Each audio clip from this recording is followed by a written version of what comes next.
You always think you'll have more time to say goodbye, more time to make it right, more time before the world ends. But when the sky tore open that morning, time didn't ask for permission. It just ran out. It started with a sound, a low hum, too deep for human ears, but enough to rattle windows, to make dogs howl and babies scream. People paused in their kitchens and office cubicles, looking up with coffee halfway to their lips, brows furrowed. And then the sky turned black. Not cloud black, not storm black, wrong black. Like something was pressing its thumb down on the world. The sun dimmed, shadows twisted, phones died, power flickered and then died with a sigh. And in that stillness, that breathless silence before the horror began, people started to realize this wasn't a malfunction. This was invasion. They came in silence at first. No grand speeches, no flashing lights, just cold, methodical violence. The Volcari didn't want surrender. They wanted submission. Above Earth, their ships cracked reality like jagged scars. Massive constructs of living alloy and sickly green biolite. Horrific blends of technology and flesh descended in perfect formation. Cities like Los Angeles, Madrid, Kinshasa, Seoul, gone in minutes. Vaporized by orbital spears of plasma that punched through skyscrapers like wet paper. By the time global defense networks responded, half the satellites were already slag. The other half were scrambling to decipher what the hell they were even looking at. The UNAF launched countermeasures, nukes, kinetic rods, even prototype orbital scramblers, but they all fell like stones in a void. Shielded, adapted, nothing stuck. Nothing slowed them down. Earth wasn't at war. It was being culled. Captain Elias Kane didn't witness the first city fall. He was on leave, of all things, spending his day fixing an ancient, broken-down motorbike in the alley behind his flat in Sydney. His hands were black with grease. His shirt was soaked with sweat. And above him, the sky was just starting to go dark. The news hadn't reached him yet. The satellites were already out. Comms jammed. All he knew was something felt off. Off enough that even his dog, Bear, had his hackles up. When the first rumble came, Elias looked up and saw it. A shadow, larger than the moon, sliding across the sky with no noise, no fire, no engine roar, just presence. It didn't look like a ship. It looked like something alive, like something that didn't belong in this universe but had decided to take it anyway. And then the screaming started. He didn't wait. His soldier instincts kicked him before his conscious brain caught up. He grabbed Bear by the collar and sprinted into the apartment. He didn't even grab his wallet, just the emergency go bag, the rifle case, and the battered old sidearm he swore he'd never use again. But war has a way of dragging people back, even the ones who tried to leave it behind. The first strike hit the harbor. A beam of green-white plasma, 6 city blocks wide, slammed down into the water like the fist of God. The explosion didn't just vaporize the naval base. It boiled the bay. Ships became shrapnel. Buildings became dust. The shockwave tossed Elias and Bear through a concrete wall. He blacked out. When he came to, everything smelled like burning metal and ozone. Bear was whimpering, blood on his flank. Elias's ears were ringing. Sirens wailed, but they weren't human. They were wrong, wet, insectoid. The city was collapsing around them, but he still had breath, still had a weapon. So he stood, and in that moment, dust in his lungs, blood on his hands, he knew this wasn't an invasion. It was an execution. The next 48 hours were a blur of fire and death. The streets became war zones. Volcari, Reapers, 9-foot-tall monstrosities of muscle, chitin, and metal, swept through neighborhoods with organic cannons fused into their arms. Their shrieks scrambled thoughts, driving people to madness. Their weapons melted armor. Nothing human stopped them. Not bullets, not fire, not prayer. But people fought anyway. Street gangs, retired soldiers, firefighters with axes, civilians with nothing but fists and grief. They fought because that's what humans do. We fight when we have nothing else. We fight when we're already dead. And sometimes, just sometimes, that's enough. Elias wasn't a commander anymore. He had no unit, no orders. But people started following him anyway. A scattered group of survivors, half-starved, half-crazed, clinging to him like a lifeline. He taught them to move like soldiers, to shoot, to strike, to scavenge, to think like wolves instead of sheep. They didn't have armor, but they had rage. They didn't have support, but they had each other. And in the smoking crater that had once been a world, that was enough to survive. By day 3, Sydney was no longer a city. It was a corpse. The Volcari had moved on to other targets. Their ground forces had pulled back to regroup. but they'd left something behind, a reaver nest. The first signs were subtle, a smell like rotting meat and acid, mutilated corpses hanging from street lamps, the hum of something massive moving below ground. Elias knew what that meant. He'd seen it before, during the Jupiter Black Site riots, when an experimental Vocari construct broke loose during classified joint research. The reports were scrubbed, the survivors silenced. But he remembered the way it moved, the way it fed. This wasn't just conquest. It was terraforming, turning Earth into something that could only grow Vocari things. He had to warn someone, but who was left to warn? The UN was gone. The global defense net was offline. The last he'd heard, the president had gone dark in a failed bunker attempt. But there were whispers, rumors in the static, a resistance, a coalition of the last surviving soldiers, scientists, and hackers. They called themselves Black Sun, a network of cells buried deep beneath the old cities. They didn't beg for peace. They didn't run. They hit back, hard. And if Elias could find them, maybe, just maybe, this wasn't over. That night, beneath a fractured sky choked with ash and the distant glow of falling stars, Elias stood on the roof of a half-collapsed hospital. There at his side, a homemade radio in his hand, scanning frequencies, listening, a crackle of static, a faint voice. This is Black Sun, Sector 9. If you're hearing this, you are not alone. Repeat, you are not alone. Elias smiled for the first time in days, not because it was over, but because it wasn't. And far above, in orbit high over the Pacific, the Vocari command ship drifted silently, alive, breathing, pulsing like a heart. Inside, a creature made of bone and fire watched Earth through countless glowing eyes. It clicked its mandibles. The humans were still fighting. Curious. No other species had lasted this long. None had fought back so violently, so irrationally. It adjusted its neural lattice, recalibrating strategy. This was no longer extermination. This was an experiment. The thing about the end of the world is that it doesn't come all at once. It creeps, like smoke from a distant fire, curling around your throat before you realize you're choking. One day, you're holding coffee in a ceramic mug, reading headlines about foreign tensions and market crashes. The next, you're crawling through rubble with blood on your hands, and the world you knew is just gone. And yet, somehow, you're still breathing. 3 days after Sydney burned, Elias Kane was still alive. That in itself felt like a betrayal of nature. The city had no right to be standing, even in pieces. The air smelled like ash and copper. Fires still flickered in the distant ruins like dying stars. Somewhere out there, the bodies of 7 million people lay buried under glass streets and melted steel. But Elias wasn't dead, and neither was Bear. The big shepherd limped beside him, bandaged up and walking stiffly on 3 legs, loyal as ever. His fur was singed, his ribs stuck out, but he hadn't left Elias's side since the first strike. Not once. The two of them moved through the city like ghosts, climbing over the bones of a dead world. And then, something unexpected happened. Elias heard a gunshot. Not alien tech, not the searing whine of a plasma caster or the bone-rattling screech of a Vocari war machine. A gunshot, old school, human, which meant one thing.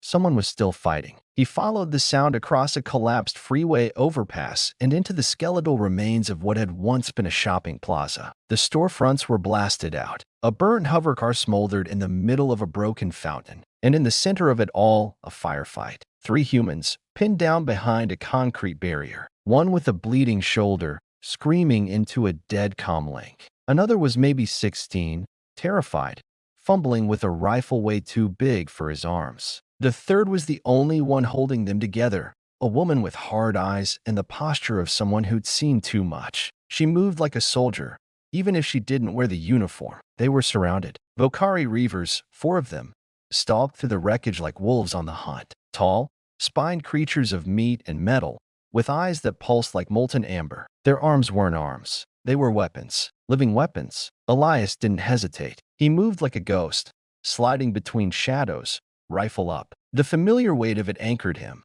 steadying his breath. He dropped the first Reaver with a 3-round burst to the base of its spine. Not enough to kill it, but enough to cripple it. The others turned, and Elias made damn sure they saw him. Because if they came for him, they weren't going for the kids. The firefight that followed was short, brutal, and personal. This wasn't textbook warfare. This was a knife fight in hell. Elias moved with surgical violence, dodging blasts, emptying clips, swapping mags mid-run. At one point, he jammed a combat knife through a Reaver's throat and used its twitching body as a shield against its screeching brother. When it was over, the plaza was quiet again. Elias stood there, bloodied, panting, and alive. The woman approached him cautiously, rifle raised halfway. "You military?" Elias didn't answer right away. He just looked around, at the kid with the too big rifle, at the woman's torn uniform, at the makeshift bandages. "No," he said finally. "I used to be." Her name was Sergeant Lena Ortez. She'd served in the Western Defense Militia before everything went to hell. The kid's name was Kareem,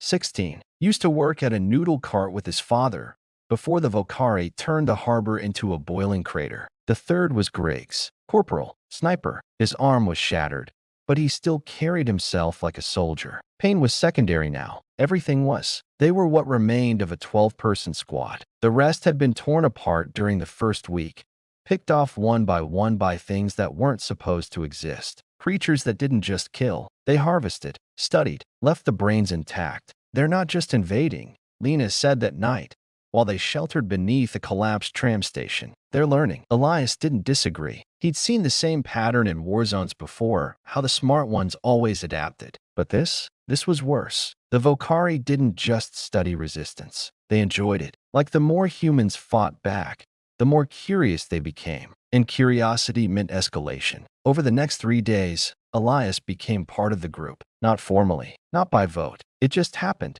People gravitated to him because he moved with purpose, because he didn't flinch, because they needed someone to believe in, and Elias didn't care if they liked him. He cared that they lived. They moved underground, through old subway lines and half-flooded storm drains, sleeping in shifts, scavenging whatever they could find. There was no food system left, no power grid, just chaos, and the rising tension of knowing something worse was coming. And then, one morning, the sky changed again. Not a strike this time, not another city burning. Something new. From a ridge overlooking the Western District ruins, they saw it. A Volcari spire, twisting into the sky like a tumor of flesh and steel, wrapped in pulsating tendrils. It hadn't been there 2 days ago. Elias stared at it through binoculars. "Terraforming engine," he muttered. Griggs looked up. "Pale? What does that mean?" "It means they're not leaving." The Volcari weren't just here to destroy. They were here to remake, to sculpt the Earth into something else, something alien. The spire would pump spores into the air, rewire ecosystems, change gravity, humidity, magnetic fields, until the planet could no longer support human life. But the Volcari? They'd thrive in it. "We can't stop that," Lena whispered. "Not with this." She gestured to their guns, their gear, half of it scavenged, all of it inadequate. Elias didn't argue. Instead, he made a call. The emergency radio Elias had found wasn't military issue. It was civilian, cracked, half-fried, but it still had enough range to scan deep-wave frequencies. For 2 days, Elias searched for a signal, any signal. He finally caught one on a dead-end channel. A woman's voice, rough, clear, and deliberate. "This is Black Sun, Node 47, broadcasting from beneath the old Melbourne Transit Hub. If you can hear this, you're not alone. Repeat, you're not alone." Elias answered immediately. He identified himself, gave his rank, gave coordinates. No ranks pulled, no authority claimed. Just honesty, just desperation wrapped in resolve. 2 hours later, the reply came. "Copy, Captain Kane. You've got 2 hours to reach Exfil. Bring whoever can walk. The war's not over." They moved fast, even Griggs. And when they reached the meeting point, just before dawn, it felt like a trap. No lights, no sound, just silence and a gutted parking structure on the edge of nowhere. But then they heard it, the clatter of boots, the snap of magnetic railguns. And out of the dark came soldiers, real ones, black armor, advanced tech, no flags, no insignia, just one symbol burned into their shoulder plates, a sun, eclipsed in shadow. Black Sun. Elias and the others were blindfolded, scanned, and brought into the underground. But Elias didn't resist, because for the first time in days, he felt something strange. Not hope, not exactly. Something older, something sharper. Purpose. Black Sun wasn't a myth. It was real, and it was angry. Formed from the ashes of fallen armies, rogue AI labs, defected generals, and civilians too stubborn to die quietly, it had no government, no loss. Just one mission: bleed the enemy. They were everywhere, hidden beneath the crust of shattered cities, burrowed into bunkers and drowned subway tunnels. Tech smugglers, code breakers, ex-special ops, war medics, all of them drawn by the same fire. Humanity will not go quietly. Inside the Melbourne stronghold, Elias was debriefed by their field commander, an old Martian-born tactician named Rhea Voss, who looked at Elias with the calculating calm of someone who'd buried too many friends to waste time on formality. "You've seen them up close," she said. "You fought them and lived. That's rare." "I got lucky." "No," she said quietly. "You got angry." That night, Elias stood on a rusted catwalk high above the Black Sun hangar. Below, fighters were being armed. Drones were being loaded with nanite charges. People were preparing, not to run, but to strike. And somewhere out in the dark, the Volcari were building more spires, more nightmares, more reasons to burn everything. Elias looked down at the rifle in his hands. Not standard issue, not even military grade, just a weapon. Simple, clean. He tightened the strap across his chest, and without looking, whispered to Bear, "We're not done yet." And from the shadows behind him, Lena stepped up and said, "Good, because I'm not leaving until something alien dies screaming." Elias grinned. For the first time in a long time, it wasn't forced. Some people survive because they're lucky. Others survive because they're too stubborn to die. But the ones who last, the ones who fight, they do it for something deeper, something that keeps burning long after everything else has turned to ash. Elias Kane hadn't slept in 3 days. Not really. Not the kind of sleep that heals you. The kind that makes you feel safe. Because safety was a fairy tale now. And fairy tales didn't survive orbital bombardments and biomechanical death squats. So he sat, alone, on the edge of a metal scaffold 3 stories above the Black Sun command floor, nursing a cup of lukewarm Stimsy AF and staring at the glowing map projected across the air in front of him. Each red dot was a lost city. Each blinking triangle was a Black Sun cell still alive. The map looked like a heartbeat hooked up to a flat line. Below, the war machine kept humming. Drones being rearmed, fighters scrubbed and fueled, technicians in repurposed mining suits loading crates of scavenged Volcari weapons onto hover skiffs. There was no uniform here, no medals, no rank structure, just people who decided that if this planet was going to die,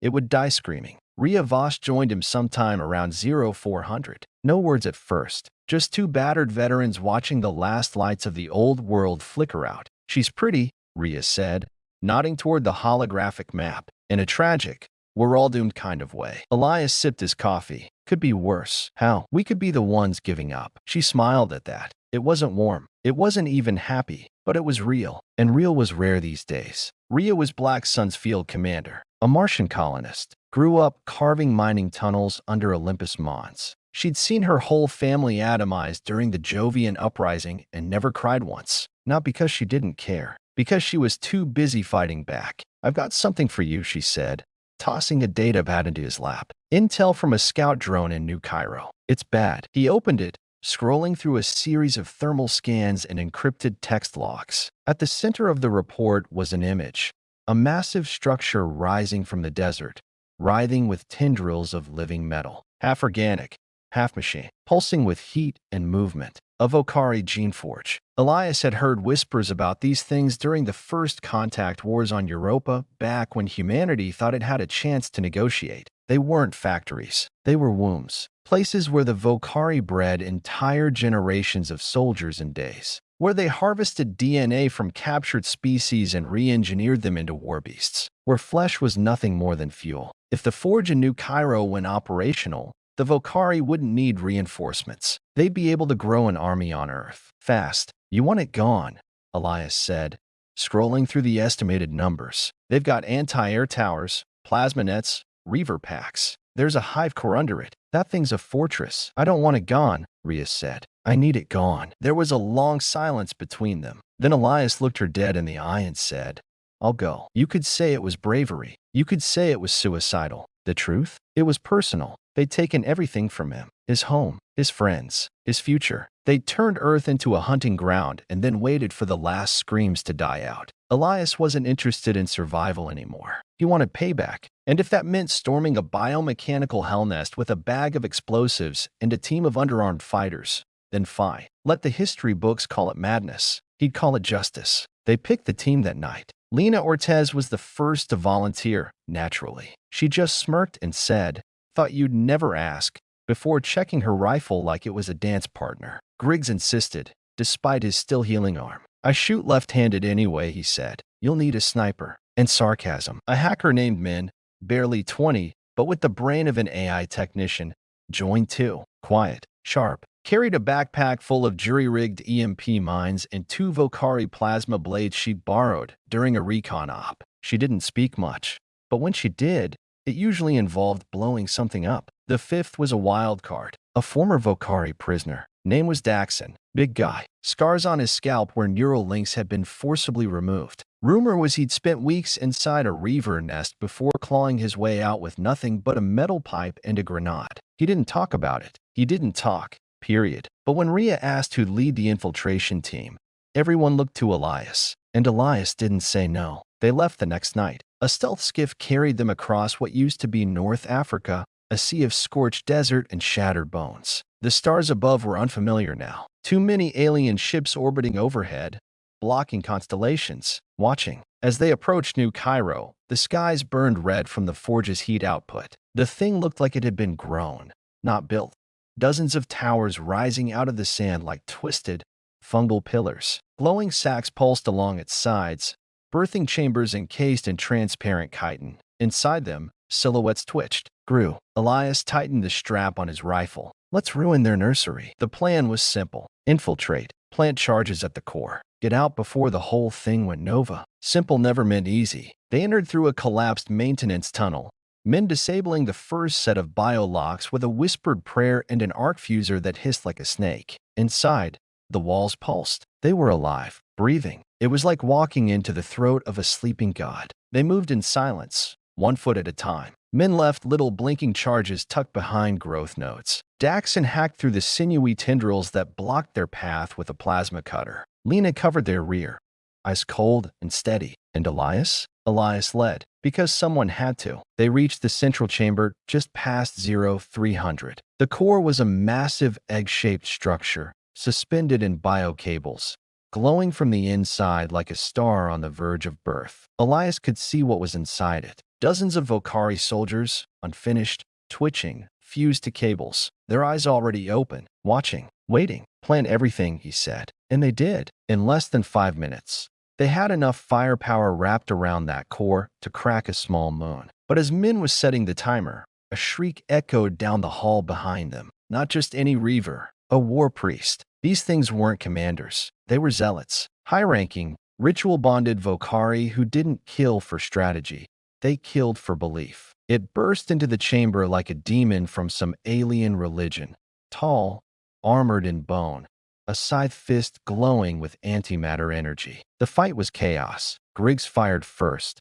2 clean headshots that did nothing. Min tossed an EMP.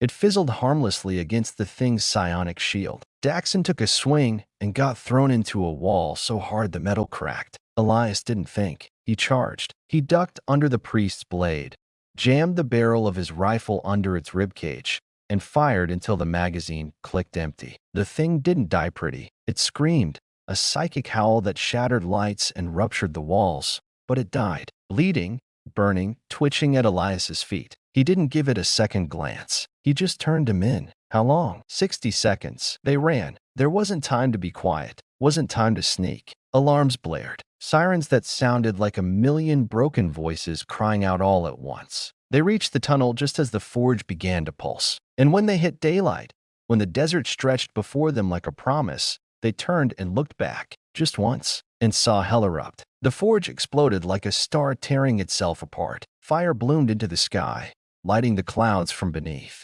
Chunks of molten metal flew for miles. The sand turned to glass. They didn't cheer. They didn't speak. They just watched as one more piece of Earth was cleansed, not because they wanted to destroy, but because some things should never be allowed to live. They limped back to the skiff, scarred, burned, bloody, but alive. No declarations of victory. Just one line. The forge is gone. Humanity is not. And in the silence that followed, a spark lit. Not hope, not yet, but belief that maybe, just maybe, we could bleed the monsters who bled us. Some places aren't built to be entered. They're built to warn you away. The forge in New Cairo was one of those places. You didn't need signs or guards to know you weren't welcome. The heat, the stink, the slow thrum of alien machinery beating like a giant heart under your feet. It wasn't just a structure. It was alive, and Elias Kane had just walked into its mouth. They were 10 kilometers deep when the silence started feeling heavier than the air. No birds, no wind, no hum of power lines, just the soft crunch of boots on damp flesh metal and the occasional drip of something that probably used to be blood. Min, their hacker, broke the silence first. Why does it smell like birth? No one answered. Because she wasn't wrong. The inside of the Vokari gene forge was like something out of a nightmare written by a mad god. The walls weren't made of steel or concrete. They were grown. Veins throbbed under translucent membranes. Every surface looked like it had once been something else. Skin, bone, cartilage, metal, and now fused together in something completely wrong. Pulsing lights moved through the veins, like data, or blood, or both. Lena grimaced. I swear the walls are watching us. Elias didn't argue. He just kept moving. Rifle at the ready. Mind clear. You couldn't let fear take root in a place like this. Fear made you hesitate, and hesitation got you killed. They moved through the first corridor in a staggered formation. Elias on point, Lena covering the rear, Griggs scanning high angles with his scope, Min sweeping with a modified bioscanner, and Daxon, silent. Always silent. Big, scarred, eyes alert. He walked like the walls might reach out and grab him at any moment. They reached a choke point, 2 intersecting passageways lit by flickering, green bioluminescence. Elias raised his hand, stopped the group. He crouched beside the junction, pressed 2 fingers to the floor. Wet, sticky, fresh, not just alive, awake. The ambush came 30 seconds later. They didn't see the Reavers at first. They just felt them. The air dropped 5 degrees. A sound like teeth grinding on metal echoed down the hall. Then came the shriek, sharp, primal, the kind of sound that claws at the back of your skull and makes your heart forget how to beat. 3 Reavers burst from the ceiling vents. One landed directly in front of Elias, claws swinging, a blur of blade and sinew. He didn't flinch, just stepped inside the strike and slammed the butt of his rifle into the creature's jaw with bone-breaking force. Then he shot it in the throat, twice. The hallway erupted into chaos. Lena fired controlled bursts, ice cold and surgical. Griggs dropped to one knee and took out a charging Reaver with a single shot through the eye. Min slammed an EMP mine into the floor and dove behind Daxon, who'd already leapt into close quarters with a howl, swinging a jagged piece of Vokari metal like a war axe. The fight was brutal, ugly. No music, no choreography, just screaming, blood, grit in your teeth, fire in your lungs. And then silence. Again, they dragged the bodies into the side chamber, what looked like a dissection bay lined with broken pods and surgical tendrils twitching from the walls. Whatever had been made here didn't exist anymore. Elias leaned against the wall, breathing heavy. Blood trickled down the side of his head. His ribs ached. Min patched a cut on her shoulder with a shaky hand. They're adapting. Quicker than before. Elias nodded. They know we're here. They always knew. Daxon said softly, voice gravel thick and quiet like thunder from far off. It was the first time he'd spoken in days. The deeper they moved, the hotter it got. The forge's core was alive, and it radiated a heat that wasn't fire. It was growth. You could smell it. The baking stench of meat being shaped, molded, weaponized. They passed birthing chambers, transparent sacks filled with half-formed soldiers. Some humanoid, others twisted into shapes too horrible to describe. All pulsing, breathing. Griggs stopped in front of one of them. Inside, a creature stared back. Its face was almost human. Almost. Griggs raised his rifle. Don't, Elias said. Why? Because if you shoot that one, you'll want to shoot all of them. And we don't have the bullets. They reached the outer rim of the core chamber by hour 5. The security ramp was guarded by a pair of massive constructs, guardian beasts fused with tower-mounted plasma cannons. Their skin shimmered with shifting patterns, like they were reading your thoughts, calculating your fear. Min frowned. There's no way past them. Not clean. Elias looked around. Then we go dirty. He pointed toward the ventilation shafts that ran beneath the chamber. They won't expect us to come from underneath. It was a gamble. Everything was.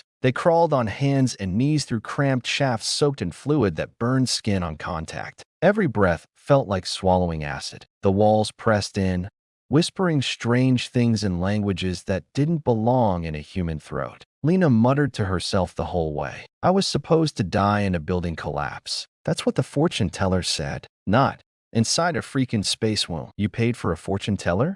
Elias asked. She was legit. had a neon sign and everything. It was the first time anyone had laughed in days. Even Daxon cracked a grin. They emerged inside the core, the heart of the forge, and it was monstrous. A sphere the size of a cathedral floated above a nest of tangled tendrils, glowing with bioenergy. Suspended inside the orb, dozens of embryonic warriors, more advanced, more lethal than anything they'd seen. Vokari prime-class infantry, not grunts, not scouts, leaders. The next stage of the war. If they woke, humanity wouldn't just lose the planet, they'd lose the war. Elias didn't hesitate. Min, plant the charges. Griggs, cover the west wall. Daxon, Lena, guard the exits. No one questioned him. No one needed to. They were halfway done when the hive mind noticed them. Not through alarms, not through cameras, through presence. The entire room trembled. The lights dimmed. And then, from the far side of the core, a shape unfolded. Twice as tall as a man, all armor and bone and roiling heat. A Vokari war priest, different from the one they'd killed. Bigger, older, smarter. This one didn't scream. It just moved. The battle was like trying to fight gravity. Griggs fired round after round, but the priest absorbed them like mist. Daxon charged, swinging his blade with rage-fueled fury, only to be thrown across the chamber like a rag doll. Min tried to trigger the explosives, but the priest launched a psychic wave, shorting her detonator and dropping her to her knees with a scream. Lena dove in next, twin blades out. She lasted 10 seconds before the thing knocked her flat. Elias was the last one standing. Ribs cracked, vision blurred, and still, he moved forward. He didn't fire. He didn't run. He tackled the priest head-on, driving his shoulder into the monster's chest, grabbing one of the dormant cables feeding into the core, and ripping it loose. The feedback lit up the room like a supernova. The war priest staggered, and Elias, coughing blood, shoved the last detonator into the creature's chest and whispered, "For Earth." Then he dove. He didn't remember the explosion, just the fall, a flash of light, the sound of tearing metal and collapsing bone. And then black. He woke up outside, sand in his mouth, heat in his lungs. The sky overhead burned orange from the forge's destruction. Lena was dragging him away from the wreckage, Griggs limping beside her, Min barely conscious, Daxon carrying her like she weighed nothing. The forge was gone. The war priest was ash, and the future was still theirs. For now, they didn't say anything on the ride back, just sat in silence. Because victory, real victory, never feels like celebration. It feels like breathing again, like coming back from the dead, like having to learn how to hope again. Back at the Black Sun bunker, Rhea Voss met them at the lift. "You did it," she said, eyes wide. "You actually did it." Elias didn't smile. He just nodded and said, "What's next?" "There are rules in war. Some written, some not. But there's one rule everyone understands, whether they're soldier or civilian. You don't sell out your own. And when you do, there's no forgiveness, no mercy, just fire." The forge was gone, but it hadn't brought peace, not even close. The Vokari would grow another. They always did. Like rot in the walls, cut it out, and it came back deeper, sharper, meaner. But that wasn't what kept Elias Kane awake that night. It was the message. Encrypted, clean, untraceable. Rhea had handed it to them personally, face unreadable, her voice tight like a wire about to snap. "You need to see this," she said. And then she walked away. The message was short, 17 seconds of grainy footage. A meeting in the ruins of a collapsed metro system. 3 people, one in standard UNEF command armor, another in Vokari envoy robes, pale, sinuous, eyes like dead stars. And the third, a man Elias recognized immediately, General Barrett Holtz. Human, decorated, respected, a former Earth Fleet commander who vanished the day after the skies broke. And there he was, in the footage, shaking hands with the alien, smiling. Elias didn't move, didn't speak, just let the silence stretch. He watched it again and again. Each time,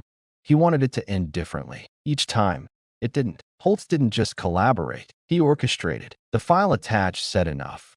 Early access to orbital frequencies, disabled defense satellites, trade of safe zones for non-targeted Vokari occupation. He bought himself time, safety, at the cost of the world. Rhea returned 2 hours later. "We intercepted the signal from a Vokari relay," she said, quietly. "It's real." "Where is he now?" "Deep south, the Andes. Old command complex. Locked down. Vokari guards. Some humans, too. Private militia types. Exosuits. Smart rounds." Elias didn't blink. "I'll go." There was something ancient in the air that night. Something cold, personal, Rage stripped of poetry. You see, killing Vokari? That was war. But hunting traitors? That was justice. You didn't go alone. Lena was already strapping on gear before he even asked. That son of a bitch signed our death warrants. I want his name in my sights. Griggs cleaned his rifle in silence. Give me 5 minutes to pack and a reason to kill a general. I only need the reason. Even Min, young, quiet Min, just loaded another Vokari disruptor into her belt and said,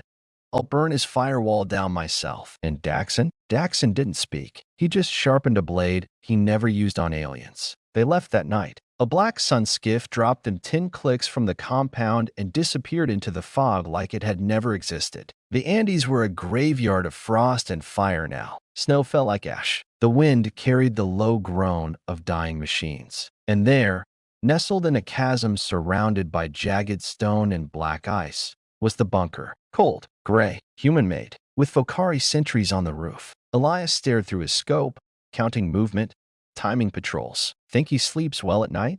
Lena asked. Elias didn't look away. No, but I bet he dreams in luxury. They breached the perimeter silently. Men scrambled the sentry nodes. Daxon slit the throat of a human guard before the poor bastard even knew there were boots on the snow. Griggs laid down overwatch from a ridge. Elias led them through the back vent, an old exhaust shaft left running to hide thermal readings. Once inside, the heat hit like a furnace. Not the comforting kind, the synthetic kind, the kind that covers up the cold stink of betrayal. The halls were too clean, too untouched for a war-torn world. They passed storerooms with fresh rations, fuel cells, pure water. Even medkits still sealed, the kind of things the rest of humanity had bled for in the ruins. Men stopped at one point, staring into a room filled with untouched tech, data servers, AI cores. This gear could power half the resistance, she said softly. And Elias felt his jaw clench, not at the waste, at the choice. Holtz had let the world burn so he could live in warmth. They reached the inner chamber after an hour of slow, deadly progress. 6 Vokari guards, 2 drones, a sealed blast door, and on the other side, Holtz. Elias raised his hand, 3 fingers, counted down, 3, 2, 1. Hell broke loose. Griggs dropped 2 of the guards from above with skull-popping shots. Lena and Daxon surged forward, flanking the drones before they could lift off. Men fried the surveillance grid and blacked the lights, and Elias moved through the chaos like a blade through cloth. Precise, brutal. By the time the last Vokari hit the floor, twitching, it was done. They breached the door manually. No hacks, no codes, just C4 and old-fashioned vengeance. The blast echoed through the compound. Inside, Holtz stood alone, in a room of polished steel and gold-plated monitors, drinking whiskey like it was just another day at HQ. He turned when they entered, didn't reach for a weapon, didn't run, just smiled. Captain Kane, he said calmly, you're late. There's a quiet kind of fury that doesn't scream. It doesn't need to. It just exists, burning under the surface like magma under glass. That's what Elias felt as he stepped forward, rifle lowered, eyes locked on the man who'd helped gut the earth. Why, he asked. Holtz shrugged. Because they were going to win. His voice didn't tremble. He didn't even look ashamed. You think I sold you out? I didn't. I saved what I could. This was never about winning. It was about surviving. No, Elias said. You survived. Holtz poured himself another drink. Wouldn't you have in my place? Elias didn't answer, because he already knew the answer. Lena stepped forward, shaking with fury. You left entire cities defenseless. You let kids burn so you could sit here with your fucking whiskey. I made a deal, Holtz said, sipping. One species always wins. The other always dies. I chose the winning side. Min spoke next, her voice low, but steady. You chose extinction, just not for you. Holtz glanced around at them, eyes cold. You think this matters? You blow my brains out.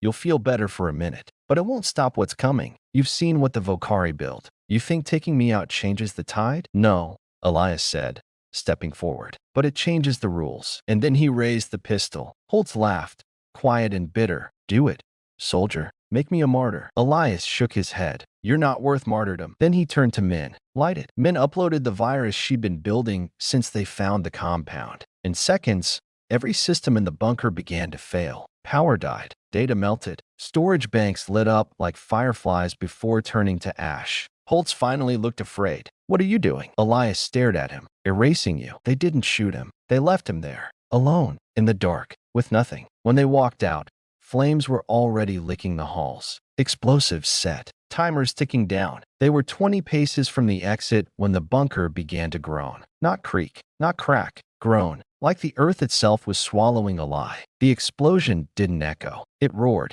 A shockwave of fire and shattered metal belched from the chasm, lighting the sky for miles. And with it went the last safe place a traitor could hide. They stood there for a while, watching it burn. Then Lena spoke, voice quiet. "You think it made a difference?" Elias didn't speak right away. Then no, not yet. He turned. "But it will." Back at base, Rhea was waiting. She didn't ask what happened. She didn't have to. She just nodded once and said, "We found a lead. Vokari Fleet Command. Low orbit. Vulnerable. There's a window." Elias looked at the others. All of them bloody, bruised, and still standing. He nodded. "Then we take it. War changes the sky first." Once, we looked up and saw stars. Now we see ships, hulking black scars across the heavens, casting shadows that don't disappear when the sun rises. They hang there like judgment, watching, waiting, reminding us that Earth is no longer ours. Not entirely, not yet, but tonight, humanity was going to take a piece of that sky back. The plan was madness. Everyone knew it. Launch a covert strike into low orbit,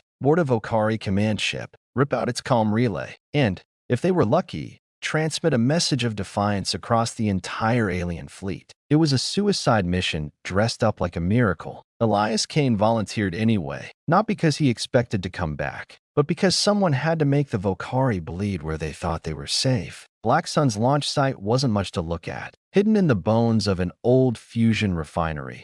The entire place ran on stolen parts, duct tape, and defiance. The shuttle? A retrofitted orbital tugboat with jury-rigged armor and a cracked AI core named Nox that hated everyone equally. This bird's held together with spit and vengeance, Lena muttered as she buckled in. But hey, I like our odds. Min sat beside her, cross-legged, typing code into a rusted interface that hummed like a dying bee. I've programmed Nox to auto-eject us if the hull temperature spikes above critical. Assuming the ejection system doesn't explode first. Elias didn't smile. He just strapped in and looked to the sky. They launched at midnight. The shuttle tore through the clouds like a fist through paper, engine screaming protest the whole way. G-forces crushed them into their seats. Metal groaned. Panels flickered. The sky grew darker, then darker still, and then stars. Except they weren't stars. They were ships, dozens of them, orbiting Earth like vultures. The target was a Vokari Fleet Relay Kitari class,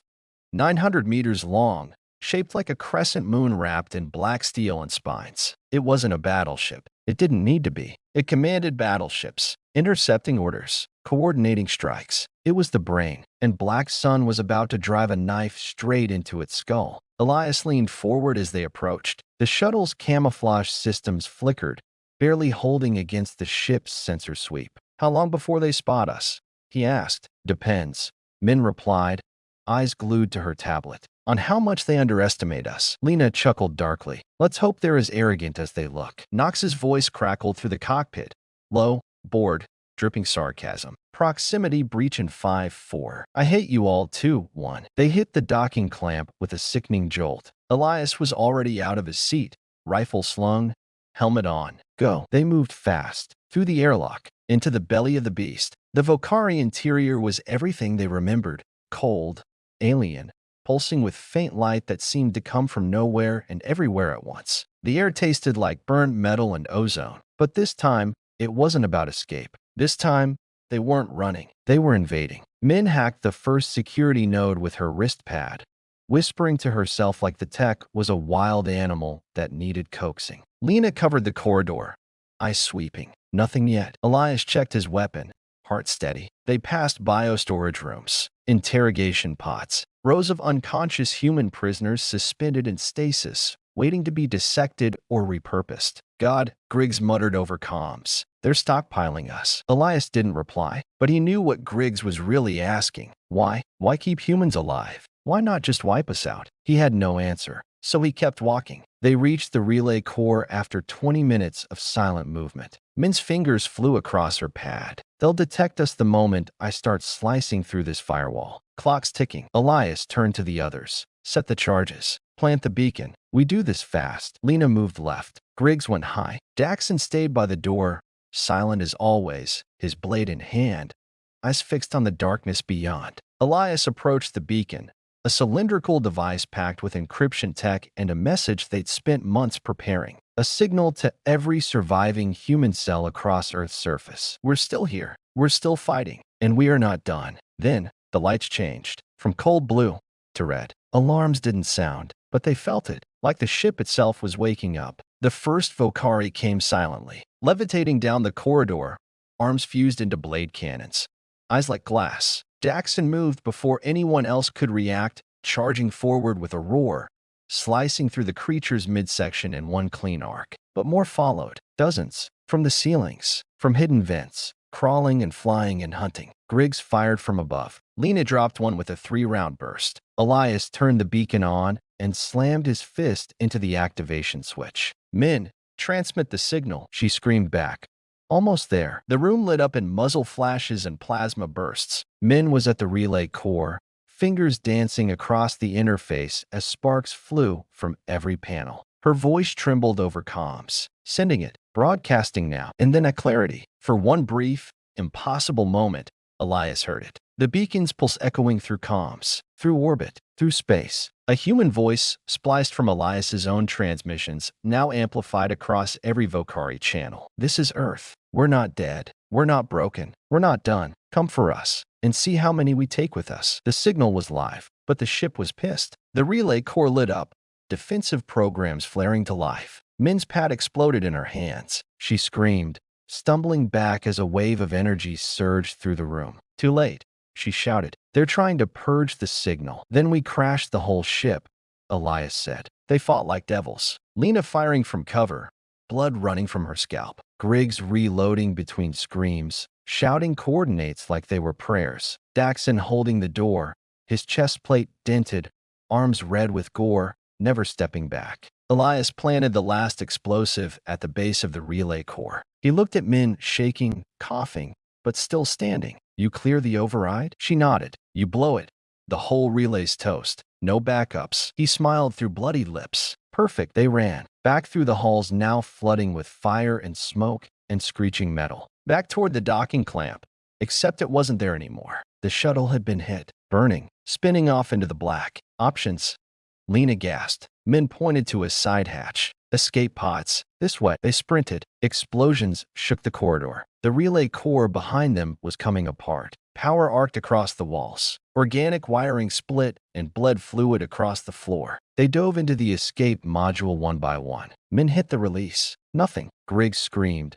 "It's jammed." Daxon stepped forward, grabbed the manual override lever, and pulled hard. The hatch snapped open. The pod dropped. The last thing Elias saw before the outer hull sealed was Daxon, still standing there, holding the door, not flinching, not afraid, just nodding once, as if to say, "Go." Then he was gone. The pod plummeted through orbit like a falling star. Elias barely remembered the descent, the shaking, the fire, the sound of Min sobbing as she clutched her fried wrist pad, the way Griggs just closed his eyes and whispered something to no one. They hit dirt hard, somewhere in the Mongolian wastes. Alive, barely. Hours later, the transmission came through, all across the world. Old radios, underground networks, broken satellites patched into life. The same message, over and over. "We're still here." And something changed. Not everything. The Vocari still owned the skies. The cities were still rubble. But now, Earth was speaking again. The silence was broken. And in that silence,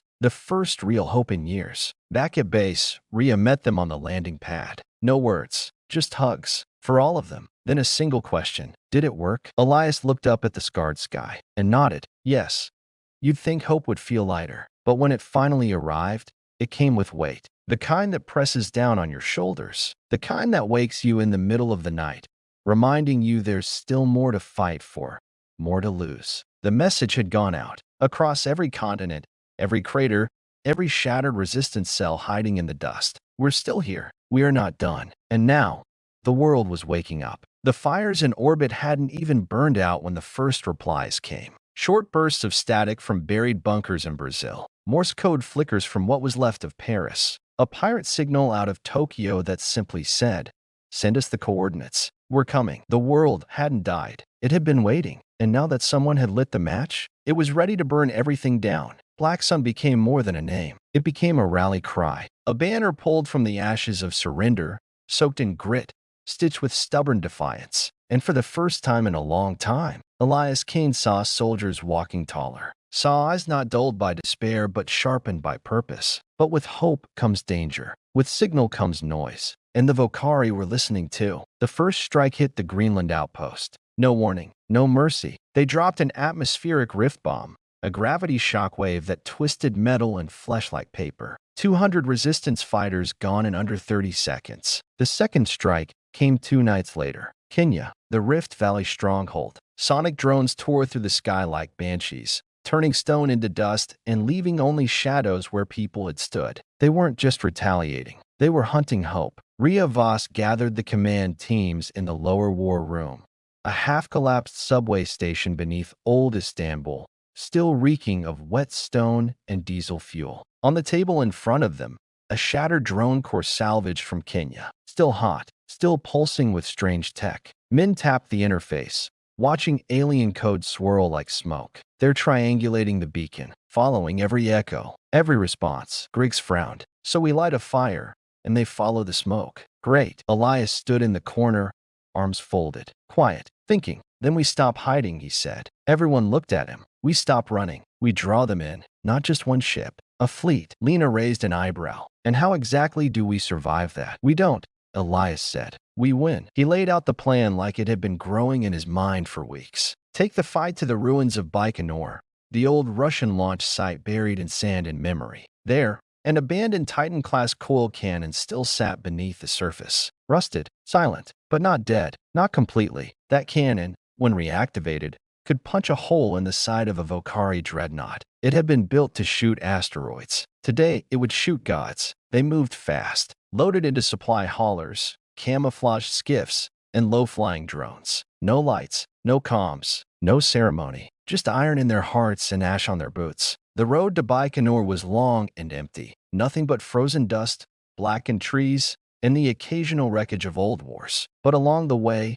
something happened. People joined them. At first, it was small. A scavenger crew from Kazakhstan with bolt rifles and fire in their eyes. Then a rogue platoon from the Balkans, scarred and smiling, dragging a hacked Vokari tank behind them like a pet. Then dozens more. From Iran, from Poland, from the American heartland, all answering the same call. We are not done. By the time they reached Baikonur, it wasn't a strike team. It was an army. And the old facility? A graveyard of rust and silence. It came alive. Power nodes flickered. Lights sputtered back on. The massive cannon, its barrel buried beneath layers of sand and steel, shuddered like a sleeping beast beginning to breathe again. Min took one look at the mainframe and swore under her breath, "This thing's older than my grandmother's apocalypse bunker." Elias grinned. Then we'll just have to remind it what it was built for. It took 3 days. 3 long, back-breaking days of digging, welding, overriding, and praying. Griggs led the gunnery team,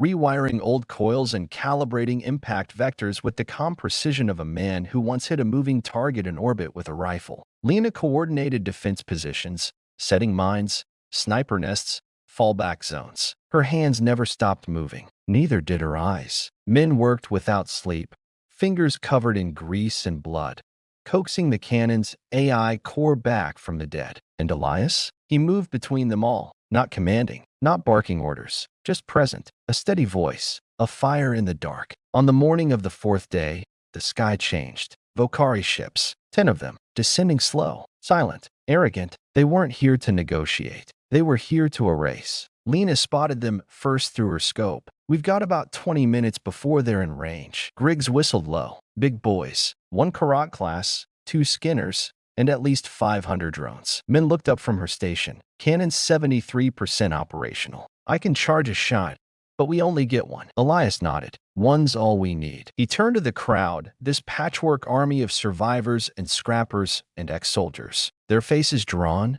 dirty, resolute. This is where they expect us to break, he said. Where they come down, crush us, and send the footage back to their command to remind the others not to resist. He paused. But they're wrong. He looked up at the descending ships, then back to his people. They're not ready for us. The Vokari hit like lightning. Hunter drones swept low, strafing the perimeter. Explosions rocked the trenches. Screams echoed through smoke and dust. But the humans held. Griggs' sniper nest picked drones from the sky, like clay pigeons. Lena led fire teams through back alleys and collapsed bunkers, flanking the enemy with brutal efficiency. Every Vocari that touched ground was met with fire, steel, and teeth. And above it all, charging like a god being reborn, was the cannon. Inside the control chamber, Min sat alone, sweat pouring down her face, hands trembling over the ancient interface. She had 6% power left. No backups. No time. She looked at the trajectory, then slammed her hand on the fire key. Now, the cannon roared, not like a weapon, like a dragon. The ground shook. The sky turned white.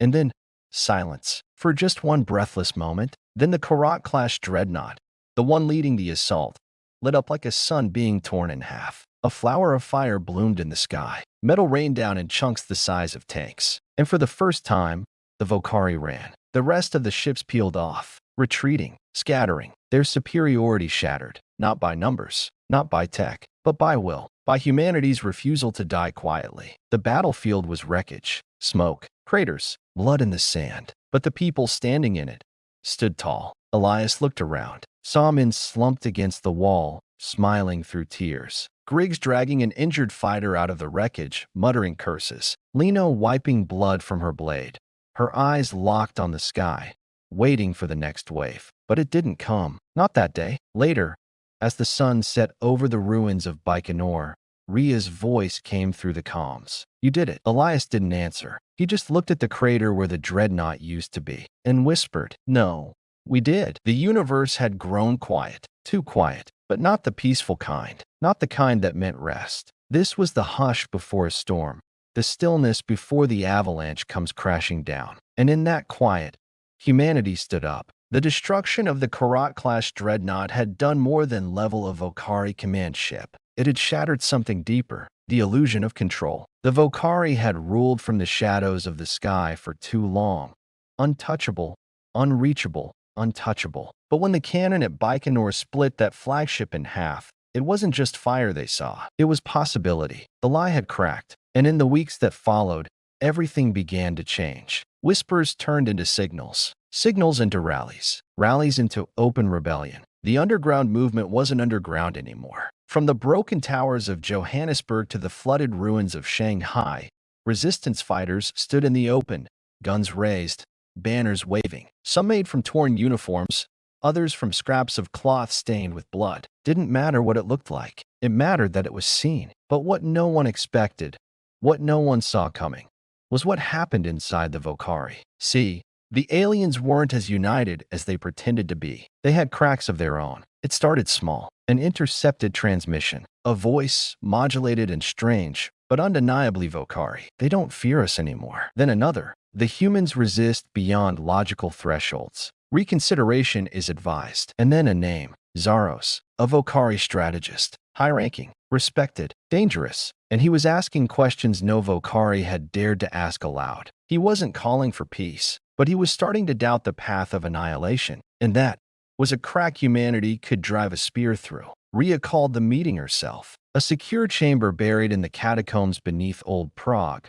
Once a museum, now a war council bunker. Leaders from across the resistance attended, most for the first time in person. Faces that had only been voices, names that had been code words. Now, flesh and blood, dust and breath. Elias stood among them, tired but unshaken. The kind of tired that lives in your bones but never touches your fire. Min displayed the intercepted Vocari chatter on a screen patched together from drone scrap and old VR lenses. Zaros is breaking rank, she said. Subtle, but deliberate. He's questioning orders, disobeying strikes, delaying retaliations. Griggs leaned forward. Why? That doesn't sound like Vocari behavior. Because, Ria said, her voice low, he's seeing what we already know. Lena folded her arms. That we're not animals. That we don't roll over. That even in chains, we bite back. Elias nodded slowly. We need to talk to him. The room went silent. Because what he'd just said wasn't strategy. It was insanity. Min was the first to break it. You want to reach out to a Vocari warlord? He's not a warlord,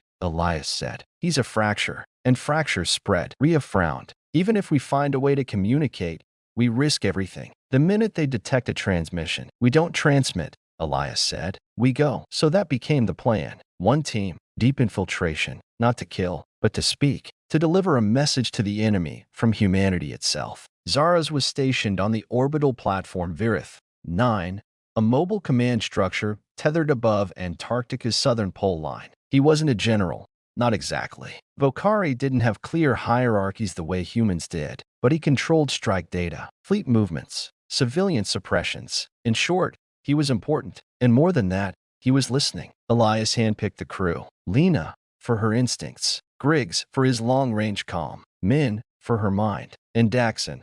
Well, Daxon had come back from the dead once before. Maybe it was time to test that theory again. They launched at night, always at night. Nox had been rebuilt and hated everyone even more than before. You're flying into an alien citadel with 4 people and a hope sandwich. Anyone want to guess how many ways this goes wrong? 17, Min said. 83, Griggs countered. I'm gonna say 1, Daxon murmured. The good way. Everyone turned. He almost smiled. They reached orbit without being detected. The docking latches locked with a soft click. No alarms. No flares. Not yet. Min accessed the Vokari maintenance grid, piggybacking on the same logic thread they used for internal cleansing drones. They slipped through the guts of the station like ghosts, past chambers full of alien tech, suspended flora, bioneural command centers humming like thought-given form. It wasn't a station. It was a brain, and somewhere inside was Zaros. They found him in a room of glass, alone, watching projections shift in the air, maps, movement logs, climate decay models. But when the doors opened and Elias stepped through, Zaros turned, and for the first time, a Vokari didn't raise a weapon, didn't scream, didn't run. He just watched. His voice was low, mechanical, but layered. You are Kane. Yeah, Elias said. And you're Zaros. The alien tilted its head. You've killed many of my kind. Yours have done worse, Elias replied. Silence. Then, softly. And yet, you speak. Elias stepped closer. We came to offer you something your leaders won't. Zaros blinked. A sound like metal breathing filled the air. I'm listening. They talked for 15 minutes. 15. In a war that had stretched for 6 years, across continents, cities, skies, and hearts, that may not seem like much. But in that glass room, 15 minutes meant everything. Elias didn't ask for peace. He didn't beg. He told the truth. Told him about what had happened. About the betrayals. About the fire. About the stubbornness of a species that refuses to die quietly. He didn't offer surrender. He offered a line. A chance to stop the war before it scorched everything, including the Vokari. We know about your fractures, Elias said. We know others feel what you feel. Zaros didn't deny it. He just whispered, it is too late. Elias shook his head. No, it's just late enough. Zaros didn't give them an answer, didn't promise anything. But as they turned to leave, he spoke one last time. Go. Now, before the others feel your presence. Elias paused. You'll hear from us again. And for the briefest moment, the Vokari warrior dipped his head. They escaped the same way they came in. Quiet. Clean. Mostly. An alarm triggered on the way out. But Nox got them off the grid before Vokari reinforcements could even boot their armor. As the Earth grew larger in the window, Min sat back, exhaling for what felt like the first time in hours. That was insane. It worked, Lena said. Did it? Griggs asked. Elias just stared into the stars. It's working. Back on the surface, Rhea waited. They told her everything. And when they were done, she just looked out across the makeshift camp. Now growing, expanding. More faces, more gear, more fire. You think we can flip them? She asked. No, Elias said. But we can divide them. He looked at the sky. And that's enough to win. In war, words are weapons. Not always bullets. Not always bombs. Sometimes, the deadliest weapon is a voice. A message that cuts through the noise and reaches deep into the bones of your enemy. That's what the Resistance was about to do. They called it the Signal. A mission so reckless, so brazen, it was madness in motion. Hijack a Vokari broadcast hub in the depths of the shattered Martian city of Eos. Turn their own voices against them. Broadcast humanity's defiance not just across Earth or orbit, but through the void, piercing the Vokari fleet scattered across the system. Elias Kane stood at the edge of the ruins, staring into a red dawn bleeding over Martian ruins. The air was thin here, poisonous even with filters, and dust swirled like ghosts around the cracked towers and collapsed domes. But in this wasteland of broken dreams and rusted metal, hope was about to scream. Everything we have depends on this, Rhea said behind him, her voice steady despite the cold. Elias turned. Are we ready? She nodded. eyes fierce. We have to be. The team was lean. Lena, ever the shadow with her sniper's precision. Griggs, the calm anchor in the storm. Min, the mind-bending alien code like it was a puzzle she was born to solve. Daxon, silent but deadly, always watching. And Elias, the spark, the storm, the soldier who never gave up. The city of Eos was a ghost, once a shining jewel of Martian colonization, now a skeletal scar left by the war. Vokari had claimed it early on, turning it into a fortress of twisted metal and energy fields. The broadcast hub sat in the center, a tower taller than anything on Earth, wrapped in antennas and glowing softly with alien power. They approached in silence, slipping through shadowed corridors and ruined plazas. Every step was a risk, every breath a challenge. Min hacked security nodes with trembling fingers, her breath shallow. They know we're coming. Sensors are tracking faint energy signatures, she warned. Lena glanced up from her scope, eyes scanning. Then we moved faster. Inside the tower, the atmosphere thickened. The hum of alien machinery pulsed in the walls. The floor vibrated beneath their boots. This was no ordinary broadcast station. It was a nerve center, beating with raw power and raw purpose. Griggs led the way to the core chamber. Signals feed here, he explained quietly. Elias crouched beside a shattered console, running a quick scan. Min, can you override the system? Min nodded, her fingers flying over a hacked terminal. Working, but it's slow, and they're tightening security protocols. Then we make noise, Elias said. The Vokari weren't far behind. Alarms flared. Doors locked. The corridor became a gauntlet. 100 drones dropped from overhead, their metallic limbs clicking as they landed with mechanical grace. The fight was brutal. Gunfire echoed. Bodies fell, but the resistance pushed forward. Lena picked off drones with deadly precision. Griggs covered their retreat, his rifle singing death from above. Daxon moved like a shadow, his blade flashing with every strike. Elias fought through the chaos, the desperation burning in his chest. Min's voice cracked over comms. I'm almost in. Just a few more seconds. Elias gritted his teeth, covering her as best he could. And then the screens flickered. Static. Then a broadcast. Not Vokari. Not human. Something in between. A voice echoed across the station and beyond. We are not the monsters they say we are. We are not the invaders. We are the future. The broadcast was meant to be propaganda. But something broke. A pause. A crack. The voice wavered. And then Min hijacked the stream, cut through the static with one clear message. This is Earth. This is humanity. We are alive. We are fighting, and we will never stop. Across the system, across the fleet, across the empty vastness. The broadcast echoed. Vokari ships slowed. Communications faltered. Doubt seated itself in the iron-cold hearts of their soldiers. A whisper, a question. Could the enemy really be so alive, so defiant? But the victory was short-lived. The Vokari retaliated with a fury. Reinforcements poured in.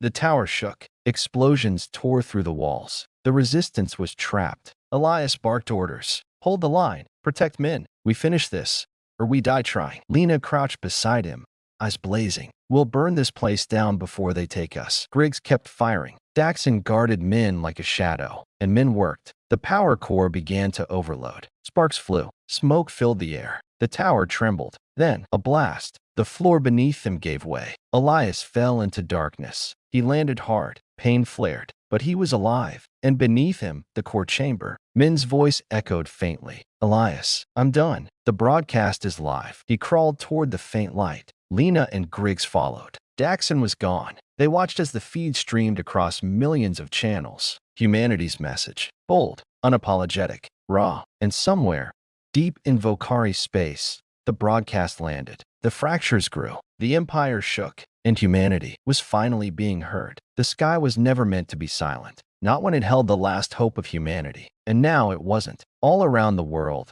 the fires of resistance had grown from sparks into infernos. The Vokari's grip was slipping, cracks widening into chasms. But this was no time to celebrate. The final act was about to begin. The ultimate battle. The moment when the past's weight crushed the present, and the future's fate was forged in fire. Elias Kane stood on the edge of the shattered remains of New Cairo, his eyes scanning the horizon where the alien fleet loomed like a storm ready to drown the sun. They called this place a city once. Now it was a graveyard of glass and ash, empty streets where children used to play, now silent but for the distant hum of war machines. But humanity stood here, still standing, still fighting. Today, Elias told the ragged crowd gathered behind him, fighters from every corner of the globe, we don't just fight for survival. He let the weight settle over them. We fight for everything we've lost, for every street burned, every family shattered, every moment stolen. A roar rose from the crowd,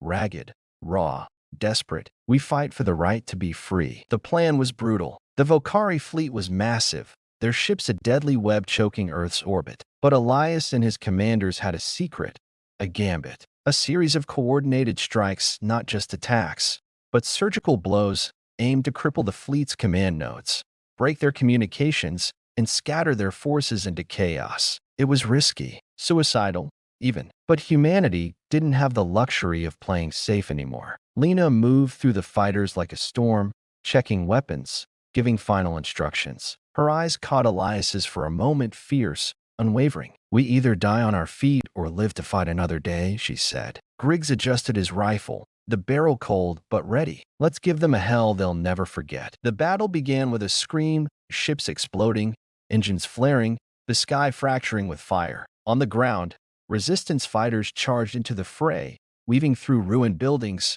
firing from every corner, every rooftop. Elias led a squad toward the central comm tower, the nerve center of the Volcari network. They had to bring it down. Inside the tower, the air was thick with tension and electricity. The walls vibrated with alien tech, screens blinking with enemy movement. Min was already at the console, hacking with furious focus, sweat streaming down her face. They've locked down the system, she said. But I'm in. Just give me a minute. Outside, explosions rocked the streets. Hunter drones patrolled with relentless precision. Daxon and Lena fought side by side, carving through the enemy lines. Every shot echoed like a heartbeat. Min's voice crackled. I'm close. 5%, 3 now. The screen flickered, and then silence. The Volcari comms network went dark. Chaos erupted. Ships lost contact. Drones faltered. Soldiers looked to their commanders, confusion turning to panic. But Elias knew this was their moment. Push forward, he shouted. Break their lines. This is our chance. The Volcari responded with brutal force. A colossal dreadnought descended from orbit,